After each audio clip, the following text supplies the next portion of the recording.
Salama daholo io, androany sika de andao raha hiresaka ny mahakasika ny raharaha izay efa noresantsika ihany teto amin'ny saina moa izay tsy inona moa izay efa noresantsika zay fa ny mahakasika ny raharaha Romivos izay mbola any amponja amin'izao fotoana izao any Londres. Fa milohan'izay dia azadino ny manao commentaire amban'ity vidéo ity mba afahana mandravona ny hevitra rehetra novantsika vidéo manaraka eo. Azadino ihany koa ny milike ny vidéontsika ary azadino toroko zany hatrany miabony amin'ny chaîne-ntsika mba afahana manaraka tsy tabaka ny vidéo zay lefa nimsy gas to izao ny fanaovana azy tsy ampandrely isika fa avetrany tonga de vavany ndao ary raha vao miresaka ny Romivos sika dia ny zavatra tonga ao antsaintsika voalohany dia ny hoe malagasy izay isany nitana andraikitra lehibe teto amin'ny firenena nefa dia voasaringotra amin'ny resaka raharahana kolokolo avolenta ary dia nidoboka amponja tany Londres tany volana maromaro izay. Hatreto aloha dia tsy mbola nisy ny fanambarana na koa ny filazana fa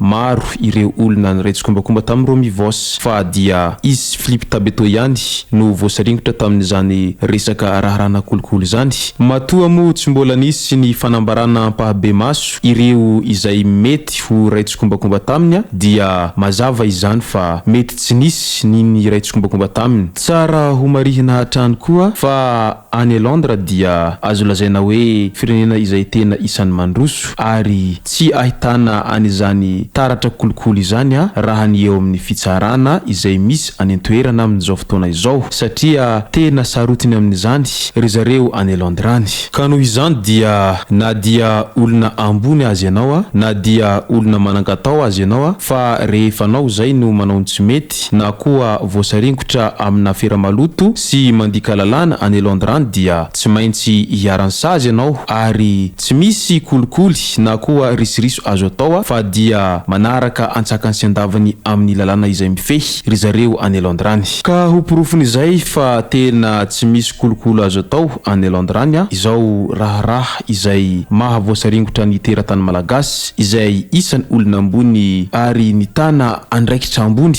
tamin'ny firenena malagasy izay.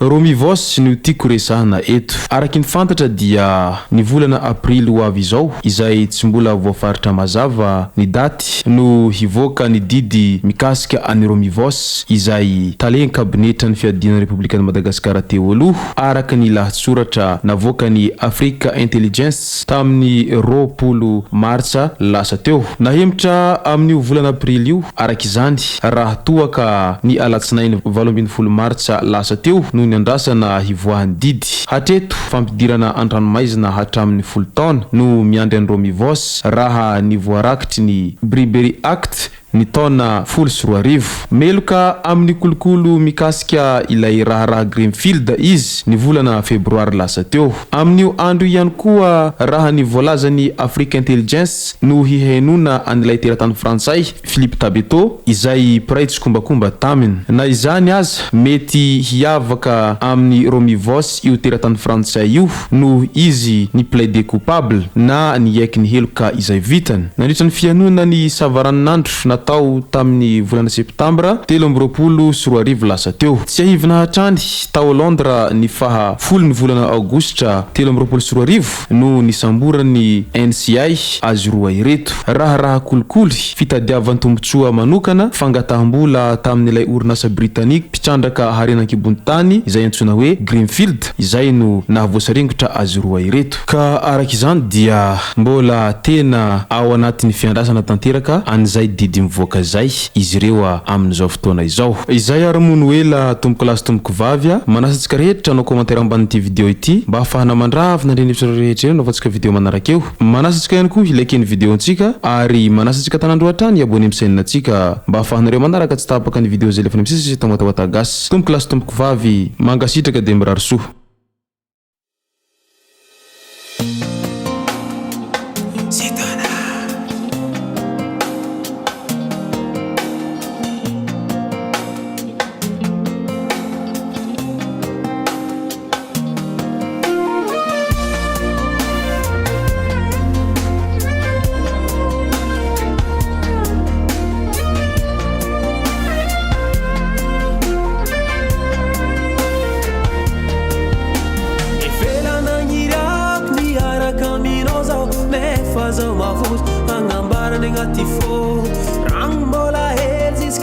be itiavako tsy mio omeka me mito sasamiano tsy falaviano zao tia fa mahery fitiavagna atolotro anao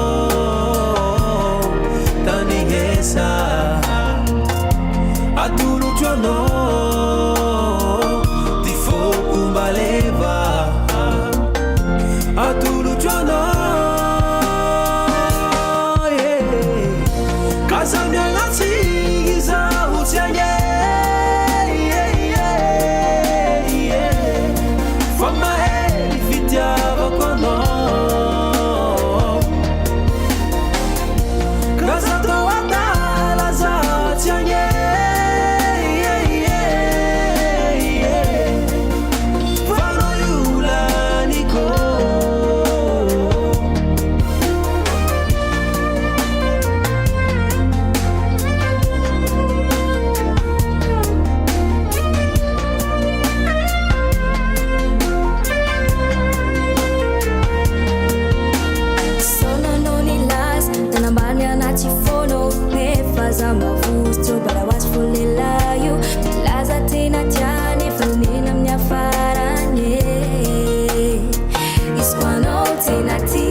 Azamiagnatigny